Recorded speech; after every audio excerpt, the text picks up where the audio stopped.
My name is Merrill, CEO of Mark Research.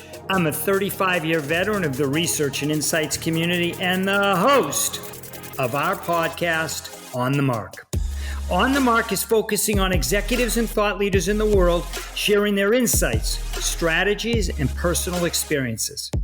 I promise this podcast will be filled with tough, pointed questions with real, insightful, and emotional answers.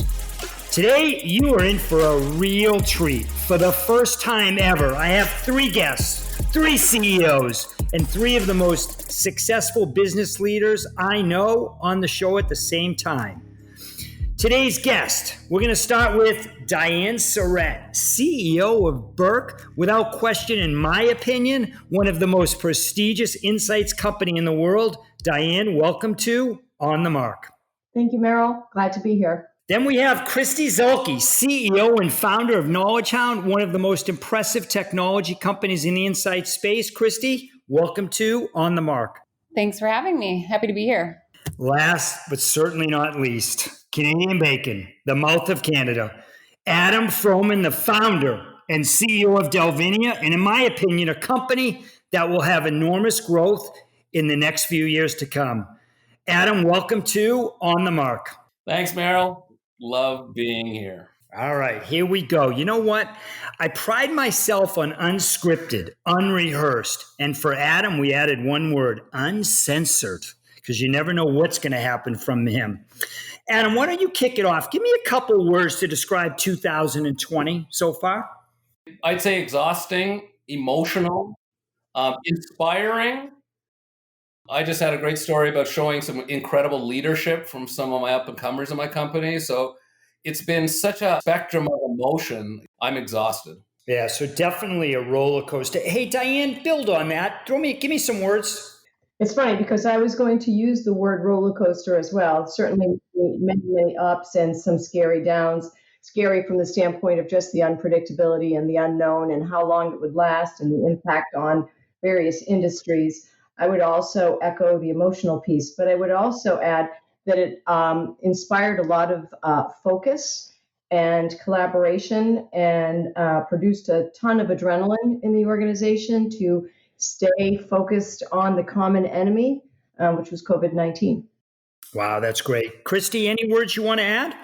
Just building on the previous 2, I'd say absolutely challenging, stretching, and it really was a year that I think there was a lot of self-discovery for many people, employees, and also myself. So let's build on that, because that's an interesting word, Kristi, self-discovery. Give me a self-discovery of yourself, an analysis of yourself. What did you realize now of what we've just gone through that perhaps you didn't know 8 months ago? I've never ran a company through a pandemic. I don't know many people who have, but I know a lot of people have.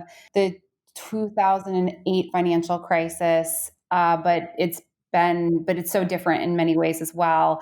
But being a leader through a crisis, I've discovered a bit of me that is more resilient than I thought I would be, and potentially even a little bit more brave. We had to make some hard decisions at KnowledgeHound. We, not knowing where Q3 and Q4 were going to go, we ended up making some cuts and cost savings in Q2 because we were so afraid of what could happen in the future and wanting to plan for a pretty dark future versus an optimistic one. And that goes against my personality. I'm a very optimistic person. And so to have to kind of dig deep and think through worst case scenarios was a challenging piece for me. On the personal side, I had my first child in December, and the pandemic has enabled me to stay home, work from home, and see my baby throughout the day. And I've surprised myself as how much I enjoy being a mom. I knew I would like it, and thankfully we have a lot of help with childcare. But I've really surprised myself in how much I really love this human.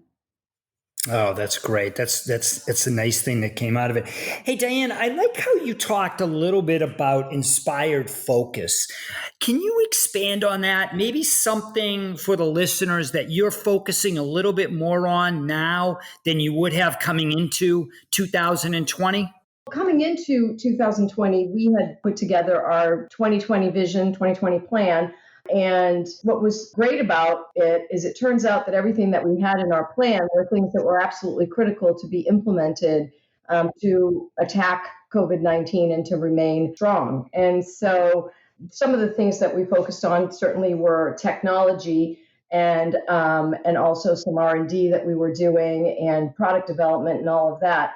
But the biggest thing that we did is that we pledged to, first and foremost, to protect our people, to keep them safe and healthy and working from home, which required a bit of agility on our part because we also have a phone center, and that made it a little bit tricky. So we adjusted the way we work and where we work, and the initiatives that we had that were part of our strategic plan were on hyperdrive. And so those were some of the things that we focused on. We focused on our clients and making sure that we provided them with the tools to help them to feel like they had a little bit more predictability in their lives, more knowledge in their hands, and more ability to shine. So I would say, we were very, very focused on our clients and giving them full attention to what they need. We did have some common themes of things that we learned, which is that people, not just me, but others learned to believe in themselves more than they ever thought they could before. They became less afraid to challenge the status quo because we kind of had no choice but to challenge the status quo. They acted for the benefit of the organization and not for the benefit of their department or function. I think overall, we just became a much tighter team through this adversity. Yeah, I couldn't agree with you more. There's a lot of takeaways there and a lot of similarities of what we're going through. Hey, Adam, earlier you mentioned one of the words to describe 2020, emotional. I know for myself, it's funny, when I have a bad day for whatever frickin' reason, it's always a Tuesday. I hate friggin' Tuesdays. When you're having that bad day, when you're emotionally spent, are you, besides drinking, are you going to play golf? Are you calling some friends? Are you going for a long walk, a massage? What do you do to get over that? Because it is a roller coaster and it's very emotional what we're going through. This has been an unbelievable summer for golf. But I think the biggest thing for me is my emotional state.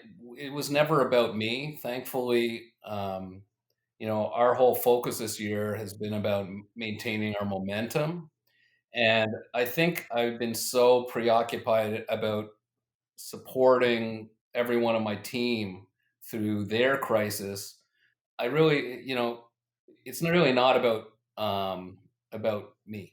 And so those days I would just kind of relax and sit back in my backyard and appreciate the position we're in. And then I try to do something good. A lot of what I've been able to do is just maintain my perspective through this. So I haven't had the only low times I've had is when I'm waiting on stuff that I have to move ahead, and I'm waiting on others to get it done, and I have this lull. And thankfully, like I said, I had golf during the summer to go and distract myself.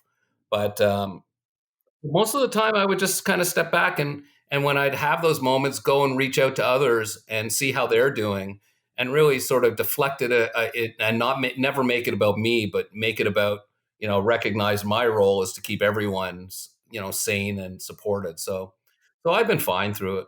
So I know we're all, I know for myself, connection to the company and the staff, and obviously the safety is very, very important, but I'm a collaborator, right? I don't love to do webinars. Why? Because I look at the audience. I like that immediate gratification. I like to see the nodding, and I like to engage all the attendees into a presentation.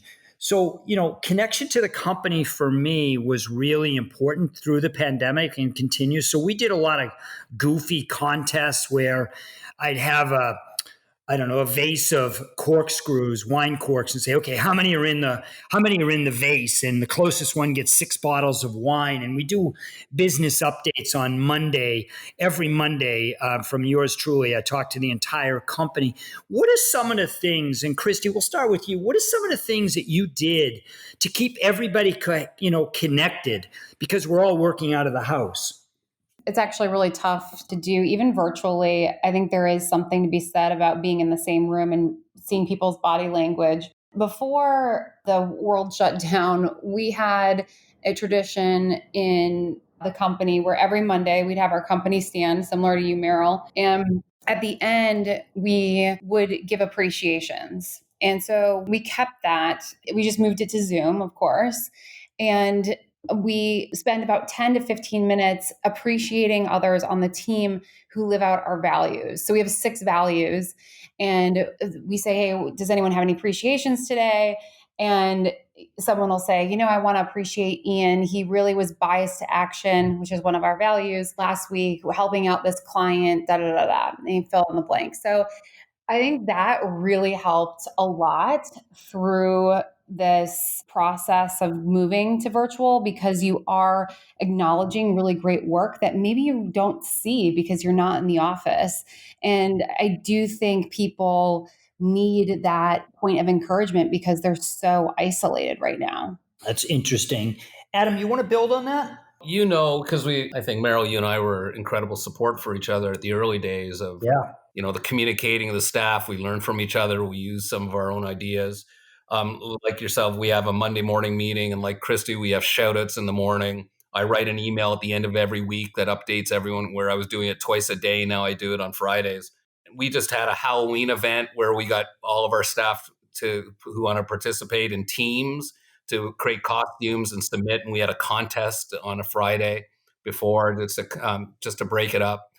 But I think the big thing for us has been like stuff that worked at the start. It has to evolve. Like even our Monday morning meetings, we feel they're starting to get a little stale. Even though our office is open, and here we've had another lockdown in Toronto for 30 days. So people are scared to come in the office. So we can't get them in, and we're trying to get people to collaborate, and we're leaving it. So I think the big thing for us is that we're constantly trying to change it up. So, we went from communicating twice a day to having all the the little events and stuff and get people to participate, to then move it to, once a week in the morning. Now I think we're starting to think about how do we change it again, because I think people are just really worn out. Q4 is always our busiest quarter, but we're also seeing people where, the idea of keeping a culture, we're lucky we didn't lay anyone off during the pandemic. But what we're challenged with now are people being offered jobs with other companies because they're working remote, and they're taking maybe a 20% increase in pay and just leaving and switching up, where, they're not really thinking through the long-term implications of that organization. We have to continue to change it up genuinely and not just try to do it contrived, because we're in a different state now than we were at the start of the pandemic. No, that's a good point. Hey, Diane, did you do anything at Burke to just keep the staff engaged a little bit more and really connected? I would say, like you, Merrill, we did the Monday meetings, and we always have done quarterly deeper dive meetings. But I do twice a month, I do discussion groups with a small group of people so that we have, closer conversations about what's going on and how they're feeling. But we did some things culturally. I agree that, keeping people engaged and connected to the culture is really important, because, I think that people do get Zoom fatigue or Teams fatigue or whatever you want to call it, screen fatigue. But we did some things like virtual happy hours so they could stay in touch with their people. We did speed connects where, maybe they don't tend to interact with different functions as often. So we would do speed connect sessions. We had the events committee put on a number of cultural events like a pumpkin decorating carving contest and things like that. We still have our cause committee being involved with Reese Price Elementary School and making sure that we bought school supplies and all of that. So it's when people are coming together as one, as Burke, to support the community has been really strong. But then also we do events that are called Be Informed sessions, which helps people to stay apprised of the strategies that we initiated and our progress against those strategies. So we did things kind of on the end of sort of what's going on with the business, where are we with the business, and then also on the other end of culturally, how do we make sure that we maintain this fun-loving, collaborative culture where we all love being around one another and show that we care. We also did, it sounds crazy, but we did a flu shot clinic at the office. Wow. We don't have people that want to come to the office at this point because of, concerns about having to wear a mask all the time and all of that kind of thing. But we did a flu shot so that people would come. They were 6 feet apart, but you could see each other in line, and everybody got their flu shot and demonstrated how much we care, because we do very, very much about the health and safety of our people. And so it was a nice event. We gave people a little goodie bag when they left, that kind of thing. So just little things. Okay. No, that's great. Hey, guys, what's the biggest concern for your company in 2021? Kristi, what's your biggest concern? Well, I think for us, it's actually similar to what Adam's experiencing. And I think it's actually really great to hear that someone else is experiencing this as well. And I have checked around Chicago, and I know this is true, but it's amazing amount of people are leaving their jobs and going to other companies. And so for us, it's talent retention. And we historically have had great talent retention, and we're an 8-year-old company, and the average amount of time people spend at KnowledgeHound is over 3 years. But because of that, you then, when they leave, you have a lot of knowledge that walks out the door. And right now, to Adam's point, there's a lot of virtual, now everyone's going virtual, so they can work from home. And so I think really it's how do we retain the really great talent we already have, and then make sure that we recruit the best when the market seems to be really hot, which I didn't anticipate at all. It's interesting. It's for me, we haven't lost anybody. We actually have more people now, a bigger staff now than we did before the pandemic. We have not laid anybody off. We've added to the staff, and we haven't gotten poached yet. The reality is, for me, that might be an emotional thing, right? Where you stuck by these people, you were very loyal, and now all of a sudden somebody leaves for $7,000 more. What do you, Adam? I know it's starting to happen to you. Is that something that you feel the same as I do? Yeah, I guess I get past that stuff pretty quick. We've grown 20% in our staff since the start.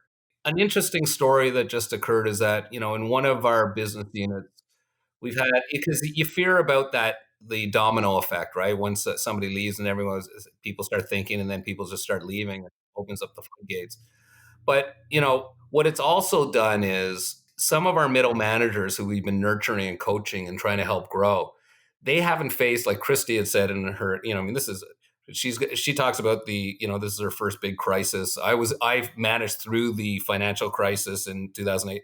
I managed through the .com crash in 2000. So I'm a veteran from this stuff, but a lot of my staff haven't. And it's really been interesting where, one unit where they had lost about 3 people in the last month. The decision initially, because we're in Q4, was we have people lined up to rehire. Like, it's not a problem in hiring in these positions that we were losing. But the VP who runs a group said, I don't want to hire anyone in this quarter.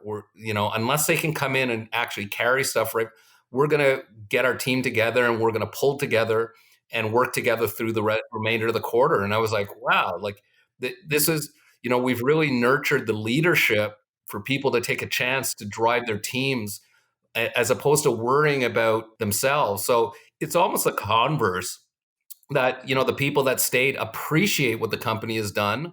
And we're watching moments of leadership of people growing and evolving. We're moving at such a pace that if somebody doesn't want to be with us and doesn't see our vision, It's just like, okay, go quickly, don't be disruptive, and let's get somebody else in that will move with us. But with that being said, I struggle with that connection to the company. Like they're just that build unless you've been there for a while, maintaining someone who just starts in, they start and they may come into the office for an for on board, and then they go work remotely. How do you connect them to the culture of what we've been building for over 20 years? It's really, really upsetting on that level. Yeah, it is hard for sure. Diane, anything you want to add? I agree with everything that Kristi and Adam have said. I mean, not only getting new people connected, right? They're brand new. They're coming to the organization. They don't know us. To get them connected in the way that others have been connected is definitely a challenge. We have not experienced people leaving yet. I think we had one person leave early in the pandemic because he had concerns about the viability of research in this environment. We've laid no one off, furloughed no one, didn't cut any pay. We're in the same situation you all are in. And so right now we've been able to retain people. So my concern is a little bit about the growth and feeling like we're experiencing a lot of work and a lot of growth and hiring for that and wondering when the next shoe is going to drop, if it drops, right? With this second or third at this point spike in COVID cases, what that does to the economy and certainly the election as well, honestly, what that does. Yeah, I think it'll be interesting. I mean, obviously we're taping this and having this discussion, I guess, 36 hours after the voting closed. We still don't have a winner. Each of them has a path to win, but we'll see what happens. But even after it's announced and somebody concedes, my sense is there'll be a lot of appeals and threats and all that good stuff.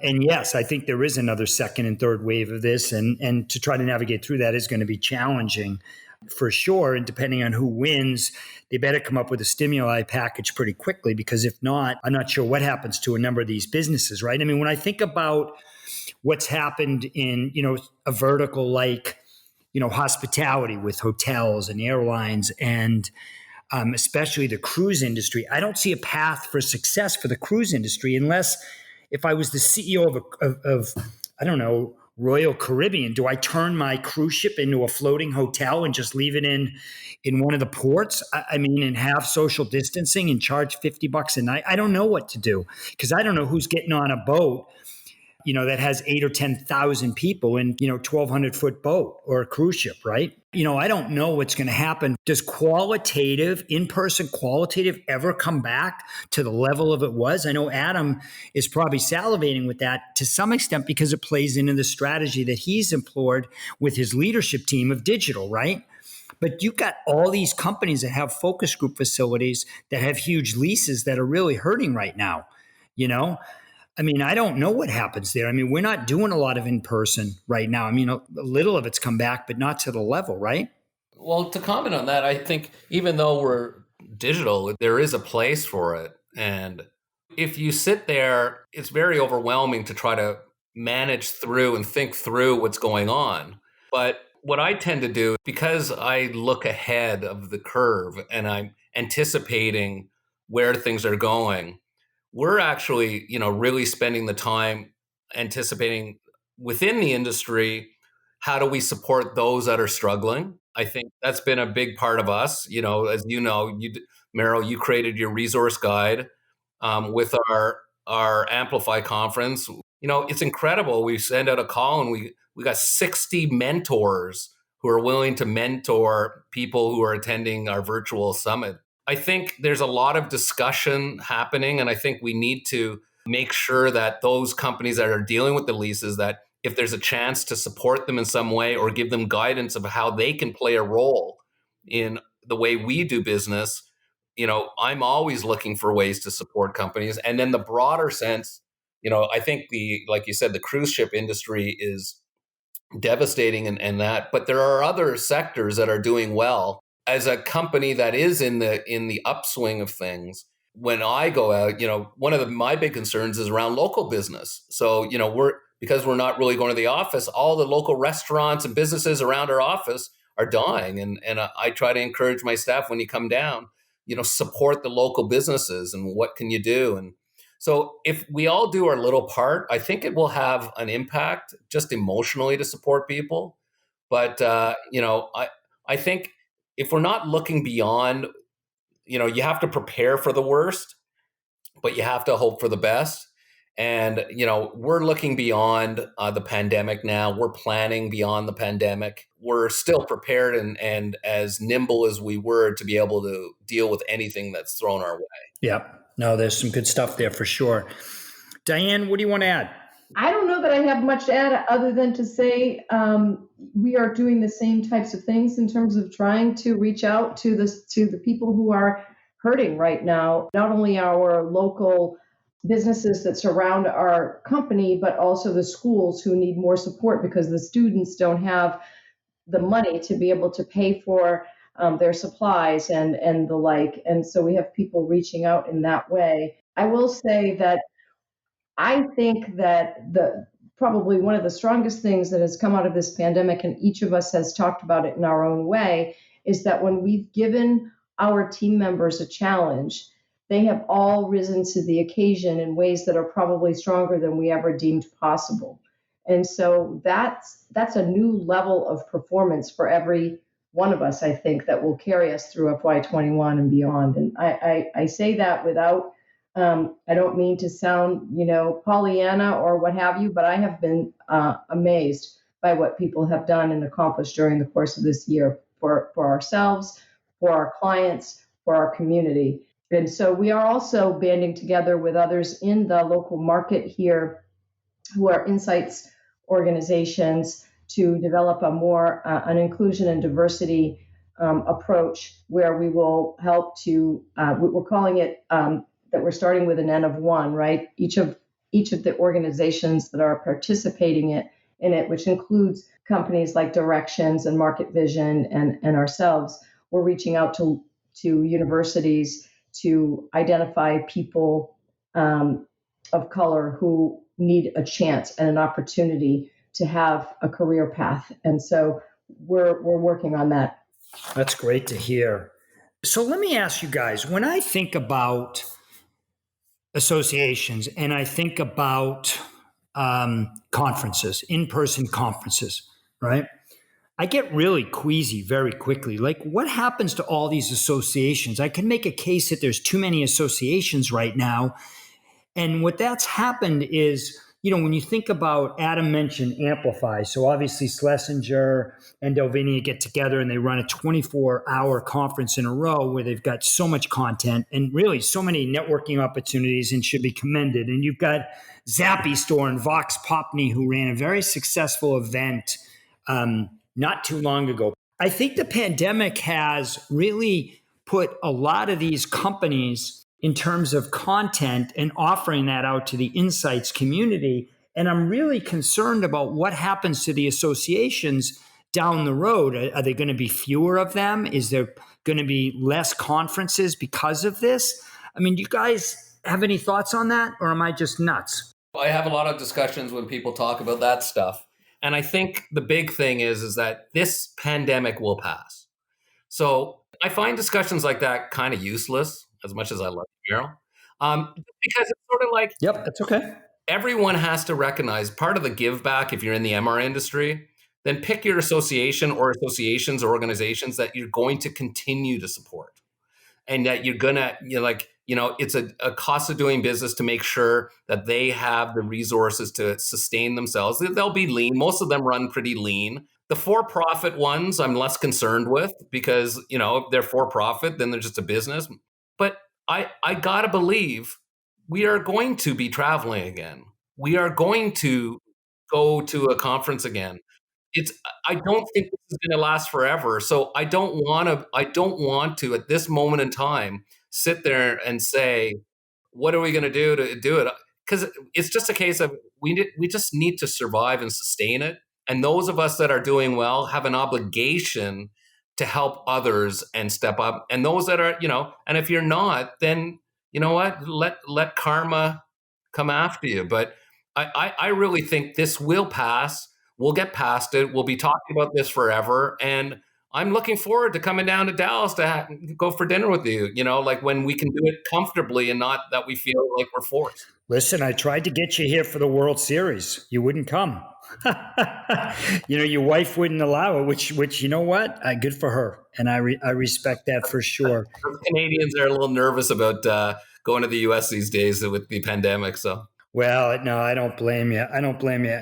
Hey, Diane, last comment, last question, and then we'll go around. Is there a headline for 2021 in the insights industry that you see, a trend that you see, just anything, a change that you see, anything pop out?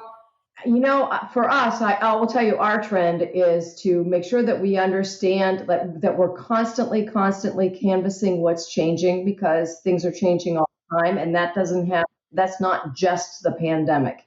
It's, other things, other companies that are encroaching on the industry, ways that we can tap into those other skills to add more value for our clients. So it's really about focusing on the client and making sure that we can deliver the most value that we possibly can so that we can retain the clients that we have and grow the business. No, perfect. Hey, Kristi, something you and your team at KnowledgeHound are concentrating on for 2021 based on a trend that you see? Anything jump out? Well, I think actually the trend that we're seeing with our clients who are Fortune 500 brands is this move much more towards agile and digital. I think we always had that. We had the early adopters and we were into the early majority. I think you're now starting to see that is us to even round the curve on the adoption curve from a technology standpoint. And so for us, we've been getting calls, and I think we're going to see this even increase more. We've been getting calls from folks saying, hey, who's the best in technology at this? Who's the best in technology at this type of research? Because we are a tech company, but we don't do research. People use us almost as the sounding board to say, what do you see as the best technology? So of course we send them to Methodify first, and then we see, who else we should send them to. But I think this pandemic is going to stay with everyone. I think it's similar to, my grandmother saves every plastic bag she has because she lived in the Great Depression. There are going to be behaviors that have been altered from this. I think one is a much more stretch towards technology. Yep. Good point. All right. Canadian bacon. Oh, uncensored, unscripted, unrehearsed. Adam, give us a final comment. I think the pandemic is the straw that has broke the camel's back in market research. I consider myself the ghost of Christmas yet to come when it comes to preaching digital for the past 20 years, how it's going to change market research to incredible resistance. I think what the pandemic did was forced everybody to have to reflect and review how they do research and how they gain insight. They've just caught up to people like Kristi and I. And now the threat of things, I think there will be a boon for moving to using technology for research. But I want to caution the market research industry, don't just embrace technology, understand how you are reimagining doing research using technology, but there's no going back now. So companies like ours that we have technology, we commercialize technology, we apply technology in really innovative, user-centered ways to derive insight. It's incredible change. I'm looking forward to the boon, but I'm nervous that people are just going to swing this pendulum from doing it very traditional ways to suddenly running down the technology route, but really not knowing, letting the technology lead them as opposed to understanding how they are reimagining doing their research. So I'm excited about next year. I think the pandemic has broken the glass ceiling for us. But I think it's going to take, as Kristi said, we really have to guide the industry appropriately so it doesn't trip over or get run over by this technology revolution. So our big thing is really about reimagining research, which includes automation, which includes virtualization and AI, which includes the role of knowledge management, and to educate people how to do it appropriately and not just implement things that will do it. So I'm thrilled about what's going on.